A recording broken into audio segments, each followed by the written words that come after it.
میں رائے گاں گیا. یہ کہنے میں بھلا کیا شرمانا کہ میں رائے گاں گیا، اور مجھے رائے گاں جانا بھی چاہیے تھا.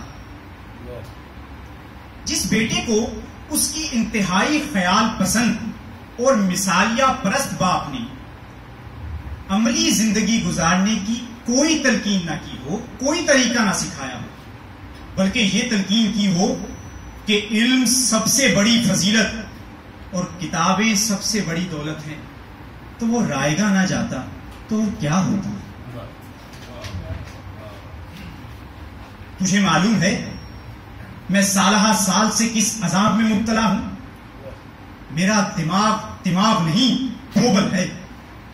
آنکھیں ہیں کہ زخموں کی طرح تپکتی ہیں. اگر کچھ پڑھنے یا لکھنے کے لیے چند ثانیوں کو بھی کاغذ پر نظر جماتا ہوں تو ایسی کیفیت گزرتی ہے جیسے مجھے آشوب چشم کی شکایت ہو اور ماہ تموز میں جہنم کے اندر جہنم پڑھنا پڑ رہا. یہ الگ بات ہے کہ میں اب بھی اپنے خوابوں کو نہیں ہارا. میری آنکھیں دہکتی ہیں مگر میرے خوابوں کے خنک چشموں کی لہریں اب بھی میری پلکوں کو چھوتی. اب جون کی نثر دیکھیے گا.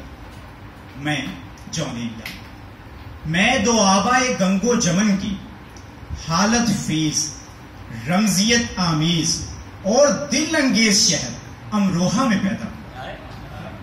امروہے میں نہ جانے کب سے ایک کہاوت مشہور چلی آ رہی ہے، امروہہ شہر تخت ہے، گزران یہاں کی سخت ہے، جو چھوڑے وہ کم بخت ہے. مجھے نہیں معلوم کہ شمالی ہند کے پہلے مثنوی نگار سید اسماعیل امروہوی، شیخ غلام حمدانی مصطفی، نسیم امروہوی، رئیس امروہوی، سید محمد تقی، سید صادقین احمد، محمد علی صدیقی اور اقبال مہدی نے امروہہ چھوڑ کر خود کو کم بخت محسوس کیا تھا یا نہیں، مگر میں نے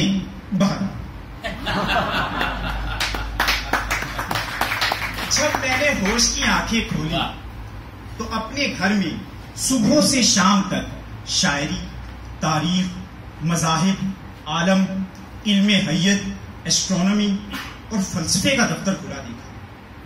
بحث مباحثے کا ہنگامہ گرم پایا اور اس تمام سرگرمی کا مرکز ہمارے بابا سید شفیق حسن ایلیا تھے. بابا کئی زبانیں جانتے تھے اور کئی علوم کے جامع تھے. وہ صبح سے شام تک لکھتے رہتے اور تقریباً اس یقین کے ساتھ کہ ان کا لکھا چھپے گا نہیں. وہ 54-55 برس تک تصنیف و تالیف کی دلچسپ مشقت سے محظوظ ہوتے رہے. عطارد، مریخ، زہرہ اور مشتری وغیرہ کا ہمارے گھر میں اتنا ذکر ہوتا جیسے یہ سیارے ہمارے افراد خانہ میں شامل ہوں. یورینس اس زمانے میں نیا دریافت ہوا تھا. ابا اس عزیز القدر کے بارے میں اتنی باتیں کرتے کہ اماں کو اس سے چڑ ہو گئی تھی.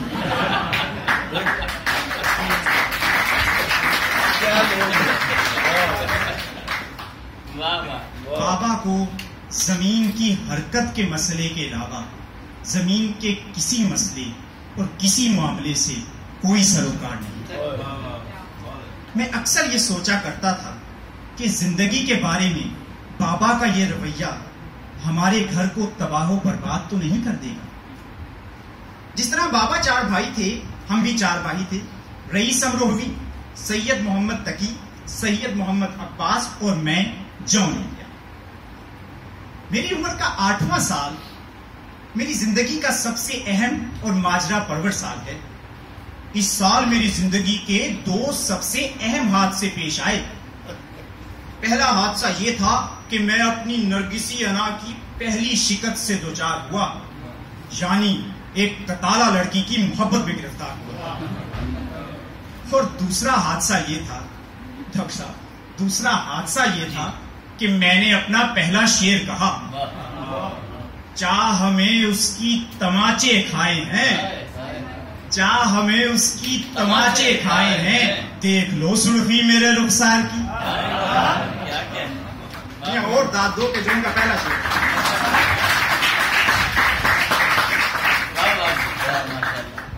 اب دیکھیے یہ تقریباً 100 سال پہلے کا سب کانٹیننٹ ہے اور آج کے سب کانٹیننٹ جو ہندوستان اور پاکستان ہے اس کا اندازہ کیجیے. ہمارے ماحول کا اپنے غیر مذہبی نوجوانوں کے بارے میں بہت فراخ دلانہ رویہ تھا. علماء ان کے باقیانہ اور منکرانہ خیالات سن کر مسکرا دیتے تھے اور کہتے تھے کہ مطالعہ کرتے رہے تو راہ راست پر آ جائیں گے. ان ملحد نوجوانوں کے بارے میں جو سب سے نامہربان بلکہ شدید فیصلہ صادر کیا جاتا وہ یہ تھا: پڑھ بہت لیا ہے اس لیے ہضم نہیں ہو رہا. میرے ماحول میں شرع عقل کا فیصلہ قبول کرنے کی پابند تھی، نہ کہ عقل شرع. 1943 میں میری عمر 12 برس تھی. اس زمانے میں کبھی شعر کہتا اور کبھی جبران خلیل کے نابالغ طرز احساس و خیال میں اپنی خیالی محبوبہ صوفیہ کے نام خط لکھا کرتا تھا. سارا خط تو نہیں، خط کا اختتام دیکھیے جون نے جو خیالی محبوبہ کو لکھا. میں 2 مسرتیں ایک ساتھ حاصل کرنا چاہتا ہوں: تمہارا دیدار اور افرنجیوں کا ادبار. انگریزوں. تم مشہد راس الحسین میں حاضر ہو کر دعا مانگو کہ ہم اور تم زندگی کی سعادت عالیہ حاصل کر سکیں. شاید تمہیں اس بات کا اندازہ ہو کہ میں تمہیں کتنا یاد کرتا ہوں. عاطفت الغوری کو میری دعائیں پہنچانا اور اپنے بالوں کی کوئی لٹ میری طرف سے چوم لینا. صوفیہ، میری صوفیہ، تمہارا جون کھوسا. مجھے میرے محلے سے باہر شاعر کی حیثیت سے بعد میں جانا گیا. پہلے ایک مقبول اداکار کی حیثیت سے. میں نے ڈرامہ کلب بھی قائم کیا جو میرے ہی نام سے منسوب تھا اور میں اس کا ڈائریکٹر تھا. ڈرامے میں سب سے اہم کردار میں کیا کرتا تھا، گویا میں ڈرامے کا ہیرو ہوتا تھا. میں نے جو ایک زمانے میں بلند آہنگ اشتراکی نظمیں کہیں، اس پر میرے اسٹیج کے دور کا بہت اثر ہے اور میں تو سمجھتا ہوں کہ میری بہت سی غزلوں کا مکالماتی لہجہ بھی اسی دور کی یادگار ہے. لیکن ہندوستان کی تاریخ کے اسٹیج پر ان ڈراموں سے کہیں زیادہ اور کہیں زیادہ سنسنی خیز ڈرامہ پیش ہونے والا تھا. اس کے زیر اثر میری ڈرامائی سرگرمیاں ختم ہو گئیں.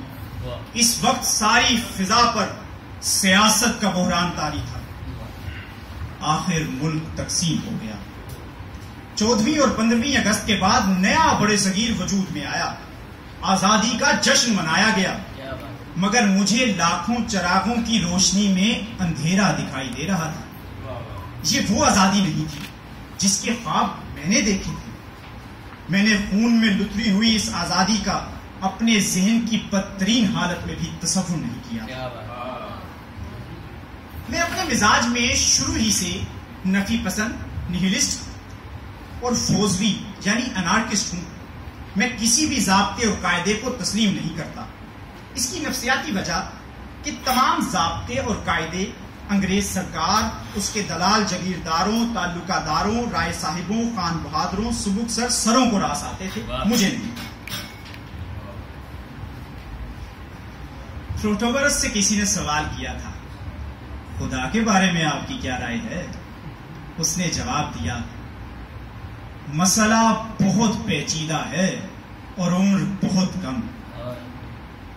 اس طرف زلف ناز پر خم ہے، اس طرف زلف ناز پر خم ہے اور ادھر اپنی زندگی کم ہے.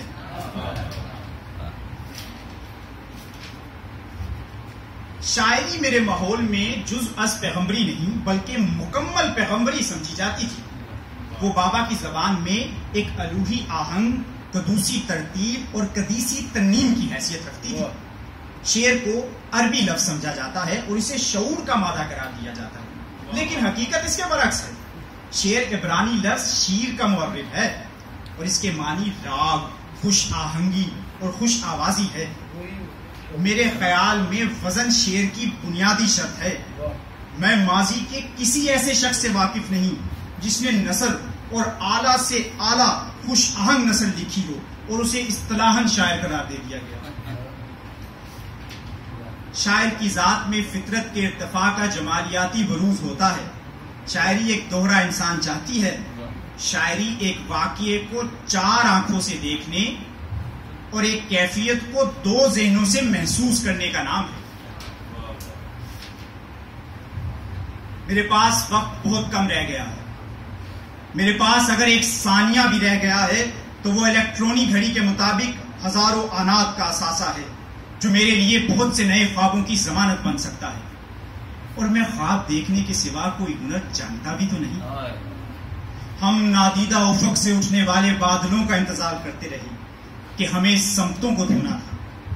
آبشاروں کے 1000 سے چھتنار پیڑوں اور پودوں کو دھونا تھا جو تاریخ کی گرد افشانی سے گرد آلود ہیں.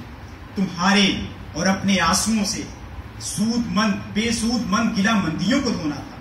شاخوں اور ان کی جنبشوں کے آہنگ پر چہچہانے والے پرندوں کو، ان کے پروں کو اور ان کی منکاروں کو دھونا تھا.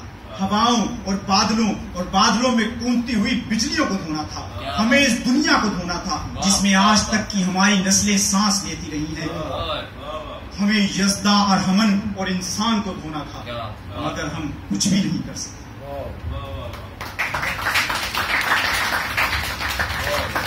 میں اپنے بعد میں آنے والے پڑے کو دیکھنا چاہتا ہوں. میری اور میرے ساتھیوں کی آنکھیں ایک کنویں سے سلگ رہی ہیں، جل رہی ہیں. میں ان آنے والوں کو دیکھ کر اپنی آنکھیں ٹھنڈی کرنا چاہتا ہوں، ان کے ماتھے چومنا اور پھر اپنی پلکیں بند کر لینا چاہتا ہوں. وہ آ گئے ہیں. تم آ گئی. میں جون ایلیا ہوں. اچھا اب میں چلتا ہوں. تم نے بہت انتظار کروایا اور ہاں، تمہاری ایک امانت میرے پاس رہ گئی ہے. تمہاری ایک امانت میرے پاس رہ گئی ہے. یہ میرے خام اور ناتمام لفظ ہیں، یعنی میرے شعر، میرے وہ شعر جو میں نہیں کہہ سکا. انہیں شاید ڈیوڈ کہے گا یا احمد یا کیلاش یا شاید منوچر. اب میں تمام ہوتا ہوں. نیاز مندانہ جون ایلیا.